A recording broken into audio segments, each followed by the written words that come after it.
Good morning, good evening. My name is Nicolas Silva. I am a student of English 6 of Group 2. Uh, I'm going to the presentation about the abstract, the book The Curious Case of Benjamin Button. Now let's start with the chapter 1. In 1960, the tradition was to deliver at home. But Mr.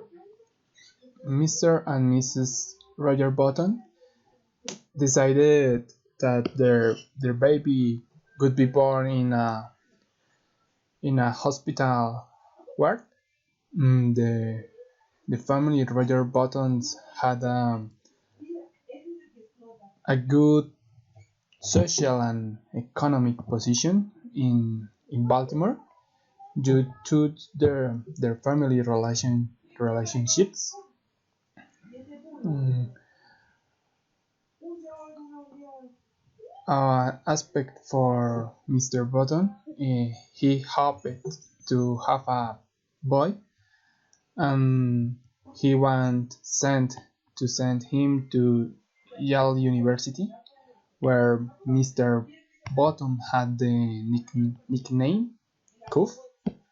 Mm, one one morning in September, Mr. Button got up at 6 o'clock to go to Maryland Private Hospital for ladies and gentlemen. There, there here, Mr. Meet Dr. Nee, who who has astonished by the situation presented in the hospital. Before um, Mr. Mr. Button, he asked desperately, if something bad has happened. The Dr. Nee, who had the family doctor for 40 years, invites him to see what happened, and never asks for his service again.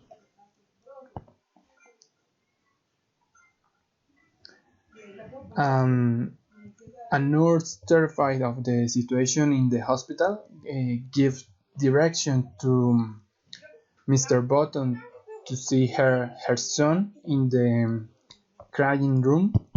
There, Mr. Button asks, "What is your son?" The nurse points out. However, Mr. Button was incredulous at the nurse point, as she was pointing to apparently 70 years old man with a hair and long beard. The old man, seeing the discussion between the nurse and Mr. Button, asked with a brittle voice if it was his father. Um, he want Mr. Button wanted to live here, but Mr. Button responded aggressively that this subject was an impostor, to which the nurse refutes and demands Mr. Button to take his his son away immediately. Before this idea of what society will say is going through Mr. Button's head, the the old man asked his father for a change of clothes because he found a blanket. Mr. Button attacks the door due to the request, from the a cane from the old man. Now, with the in the chapter 2, Mr. Button went to buy a clothes for his son. Uh, when he arrived at the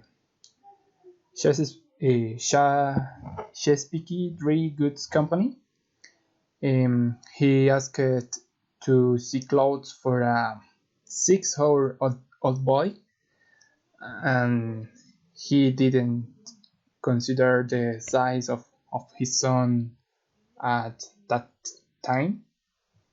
But Mr. Button didn't want to dress his son in men's clothing, so he opted to look at teenage clothes. Um, However, he managed to see a dressy doll in the shopping, mm, and demanded that the clerk sell him those clothes, despite the fact that it was a costume consisting of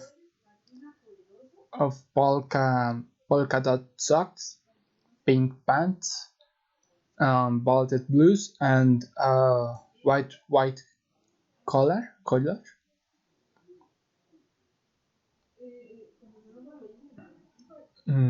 Upon arriving at the nursery, Mr. Button handed the clothes to his son, who complained about the clothes because he found them funny. Mr. Button made him get dressed and cut off his beard with hospital scissors. Although that didn't improve his appearance, Mr. Button goes on with his son from kindergarten when his son asks what his name will be, to which Mr. Button answers hysterically thinks he calls him Matisele. Now in the chapter 3, mm, despite cutting and dyeing his hair, shaving his face and dressing his son in boy's clothes, Mr. Button couldn't ignore his son Benjamin's condition, because measured 1 meter with 75 and the arrangement cannot hide it. Mr. Button insisted that Benjamin was a baby, so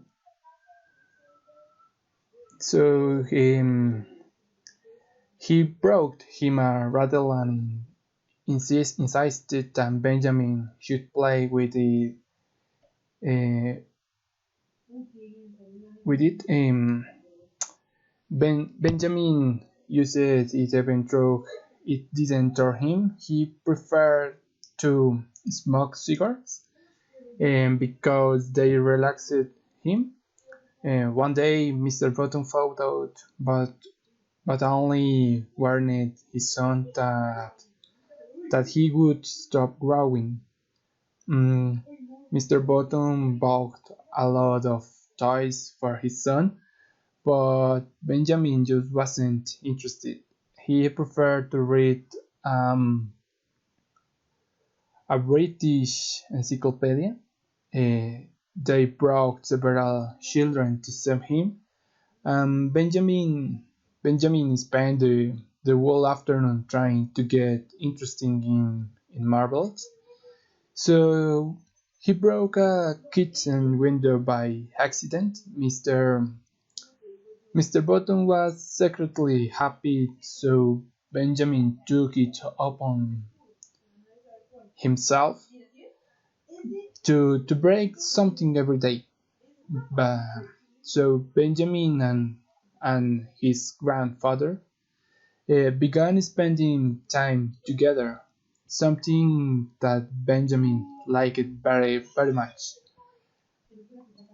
When he was 5 years old, he entered kindergarten, but they had to withdraw him because he fell asleep in the middle of class, but the Roger Bottoms told his friend that they feel he was too young. Mm, when Benjamin turned 12 years old, he noticed that his hair changed from white to iron gray under the dye, and until his physical condition had improved. So he told he told uh, his father that he was old and want to wear long pants. So he reached an agreement. Benjamin should continue to play with children his age, not use a cane or glasses in the street. Uh, Now with the chapter 4, when Benjamin turned 18 years old, his physical appearance had improved. He had more hair and was dark gray. He was upright and his voice sounded heavily.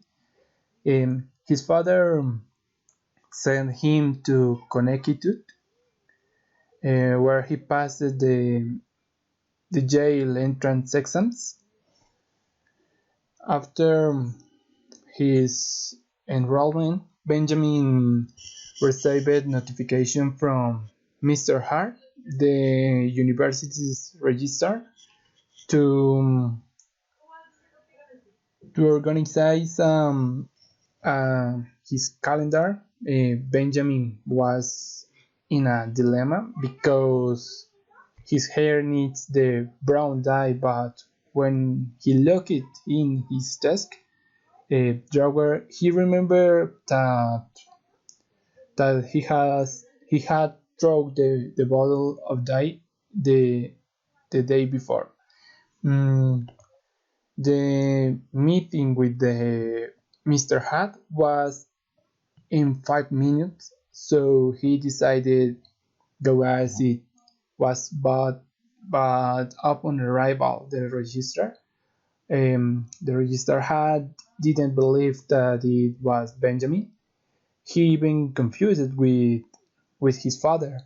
At that moment, an atmosphere of discussion between Benjamin and the register began to turn. So Benjamin assuring that he was 18 years old, and the register accusing him of being a crazy, demands that he leave the institution. Once Benjamin was far away, he he should in assuring that he was 18. At that moment, a large number of people, including the teacher, including students and external people, in the midst of the mockery, they told Benjamin to go to the Harvard Old School,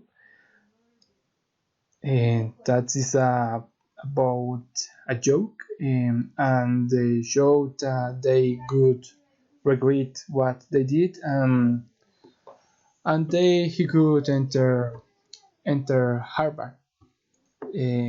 That's all about the abstract for the